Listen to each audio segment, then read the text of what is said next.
Buenos días, hermanos. Hoy, día 12 de agosto, la Iglesia celebra la memoria de Santa Juana Francisca de Chantal. Para conocer un poquito la vida de esta santa, ella misma nos hace una presentación diciendo: me llamo Juana Francisca Fremiot, natural de Dijon, capital del Ducado de Borgoña. Soy hija del señor Fremiot, presidente del Parlamento de Dijon, y de la señora Margarita de Barbicey. Santa Juana Francisca de Chantal nació en Dijon, Francia, el 23 de enero de 1572, 9 años después de haber terminado el Concilio de Trento. Por eso fue un puntal muy importante del que se valió el Señor para la reforma del concilio, en medio de tanto desconcierto por la reforma protestante. Santa Juana fue contemporánea de grandes santos de aquella época, como fueron San Carlos Borromeo, Santa Teresa de Jesús, San Juan de la Cruz, San Juan Eudes, y sobre todo de dos que fueron sus grandes directores espirituales, San Francisco de Sales y San Vicente de Paul. Fue una niña huérfana de madre desde muy temprana edad, porque ya con 18 meses su madre murió, ella quedó huérfana y al cuidado de su padre con sus hermanos. Ella era una chica muy elegante, de una presencia cautivadora, bondadosa, guapa, modesta, de buena conversación, culta. Era hija de un noble, vivía en un palacio y tenía grandes conocimientos de la vida cultural y sobre todo religiosa. Una chica de una gran piedad, diríamos así, de una vida santa desde muy temprana edad. Y por otra parte era una chica joven de su tiempo.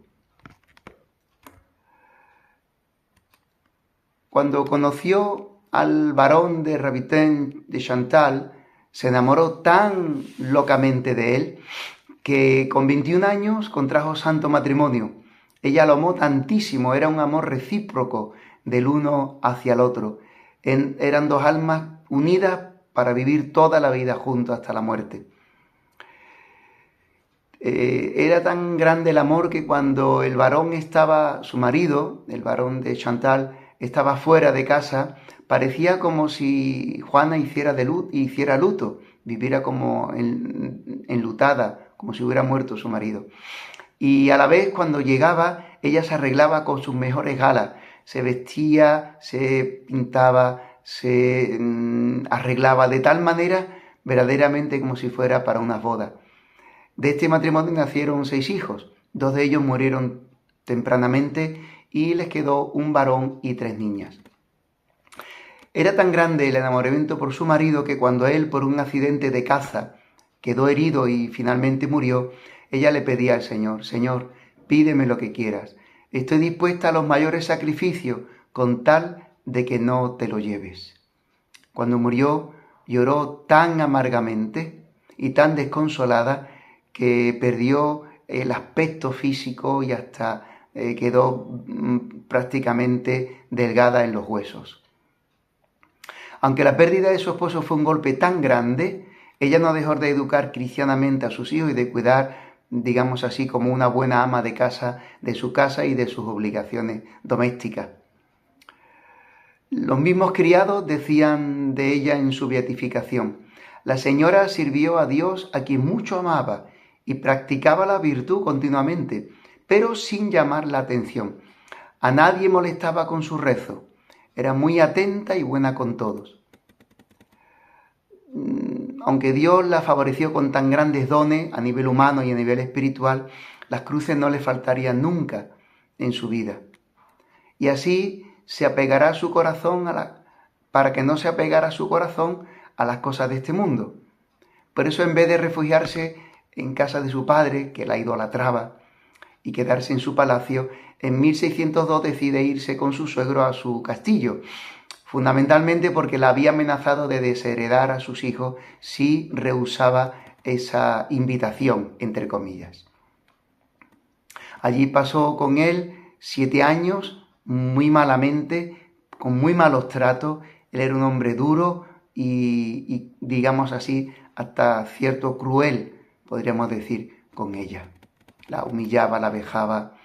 2 años después, en 1604, un día en que visitó a su padre en Dijon, conoció en una predicación a San Francisco de Sales.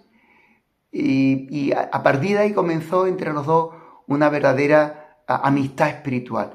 Ella lo tomó como director espiritual. Ella había tenido un sueño o una visión en la que había visto rezar a un sacerdote que ella no lo conocía, pero que Dios le ponía en su corazón el deseo de conocerle porque influirá grandemente en su vida y Dios tendrá a través de él hacia ella grandes proyectos de santidad.